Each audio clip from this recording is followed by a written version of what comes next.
नमस्कार। आज के इस 5 मिनट वीडियो में हम मेंथा का आउटलुक देखेंगे। देखिए, मेंथा की अगर बात करें तो 2022 कुछ खास रहा नहीं। हमने देखा जनवरी में भी लगभग प्राइजेस 950 से 980 के बीच में ट्रेड कर रहा था। फिर एक अच्छी तेजी जरूर आई थी, उम्मीद थी कि इस बार स्विंग का एरिया कम होगा। बट स्विंग के एरिया कम होने के बावजूद हमने देखा कि अप्रैल तक तो मार्केट तेजी में था, बट जून ऑनवर्ड्स मार्केट में फिर से हमने गिरावट आते हुए देखी है, क्योंकि मार्केट में डिमांड भी मार्केट में पिकअप नहीं कर पा रही, जिसके नतीजन पिछले 6 महीने में मैंथा में लगभग 8% की बड़ी गिरावट हमने आते हुए देखी है। टेक्निकल शॉर्ट सेट में देखते हैं तो 6 महीनों में 8% की गिरावट, और अभी भी प्राइजेस 200 और 100 मूविंग एवरेज के नीचे ट्रेड कर रहा है। जबकि अच्छी खबर यह भी है कि 5, 10, 20, 50 मूविंग एवरेज के ऊपर प्राइस निकलने की कोशिश कर रही है बिल्कुल अच्छे से। वहीं दूसरी ओर अगर हम वॉल्यूम और ओआई की बात करें तो यहाँ पे थोड़ा सा अंडर एस्टिमेट होते हुए चल रहा है, क्योंकि वॉल्यूम बिल्कुल नहीं आ पा रहा है, ना ही ओपन इंटरेस्ट में कुछ बिल्टअप हो पा रहा है, जिसकी वजह से मार्केट एक साइडवे है। आरएसआई 52 के ऊपर है, सीसीआई 30 पे है, मैकडी -1.34 पे है, जिसका मतलब है प्राइजेस लोअर लेवल से उठने की पूरी पूरी कोशिश कर रही है। तो टेक्निकल स्नैपशॉट थोड़े बहुत ठीक दिखाई देने लग गए हैं। अब आ जाते हैं हम फंडामेंटल की ओर। फंडामेंटल में अगर आप देखते हैं तो प्राइजेस में पिछले एक हफ्ते में 1.25% की तेजी आई, क्योंकि विंटर इस बार थोड़ी सी जल्दी बताई जा रही है। ऑलरेडी हमने देखा कि नॉर्थ में कई जगह पे बर्फ भी पड़ी है, और टेम्परेचर एकाएक पिछले 2-5 दिनों के अंदर हमने गिरावट देखी है, जिसके चलते माना ये जा रहा है कि फार्मा सेक्टर से डिमांड अच्छी रहने की उम्मीद है। वहीं मेंथा का जो प्रोडक्शन है इस बार 15 से 18% का कम रहा है। अब तक इसका रिफ्लेक्शन प्राइस पे नहीं पड़ा है। इतना बड़ा फॉल आने के बावजूद प्राइस में कोई बड़ी तेजी नहीं थी। उसका कारण था डिमांड।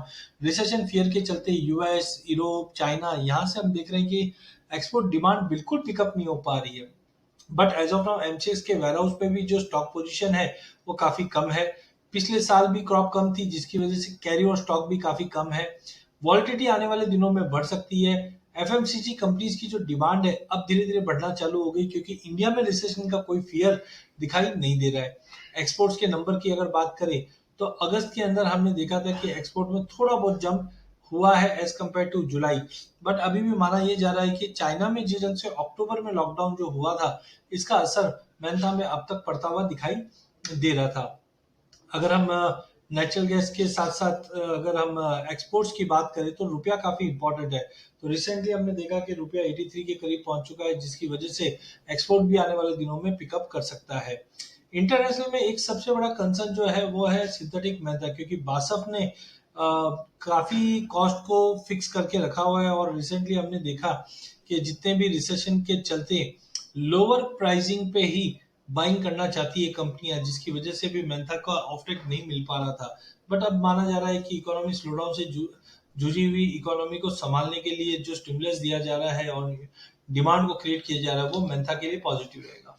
वहीं टेक्निकल की अगर बात करते हैं तो टेक्निकल के अंदर एक हार्मोनिक पैटर्न फॉर्मेशन हुआ है जो 963 के करीब हुआ था, जिसके बाद प्राइजेस ने 990 तक का एक रैली का आता हुआ देख चुके हैं। प्राइजेस अभी भी 200 मूविंग एवरेज का लेवल तोड़ नहीं पा रहा है। 1002 के ऊपर का अगर वीकली क्लोज आ जाता है तो हम मान के चलते हैं कि 1020 से 1040 तक का भी लेवल दिखा दे। और चार्टिकली अगर देखें तो यहाँ पे हाई वॉलिटिलिटी भी दिखाई दे रही है। तो स्ट्रक्चर चार्ट्स पे और फंडामेंटल काफी मजबूत है। प्राइजेस जब तक 960 के नीचे नहीं जाता, हाई प्रोबेबिलिटी 1020 से 1040 तक का लेवल दिखा सकता है। सीजनलिटी की अगर बात करते हैं तो हम अक्टूबर नवंबर में ज्यादा करके देखते हैं कि प्राइजेस में अक्टूबर में तो तेजी होती है, नवंबर साइडवे रहता है, लेकिन दिसंबर में बड़ी तेजी आती है, क्योंकि विंटर ऑनसेट की वजह से डिमांड इंप्रूव होती है। तो अब माना जा रहा है कि नवंबर दिसंबर में डिमांड अच्छी रह सकती है और प्राइजेस को सपोर्ट भी मिलना चाहिए। तो टेक्निकली देखें तो 970 से लेकर 1000 का रेंज है। तो 970-80 का रेंज में आप एक्यूमुलेट करके चलिए 920 की स्टॉप लॉस से, 1040 से 1080 का लेवल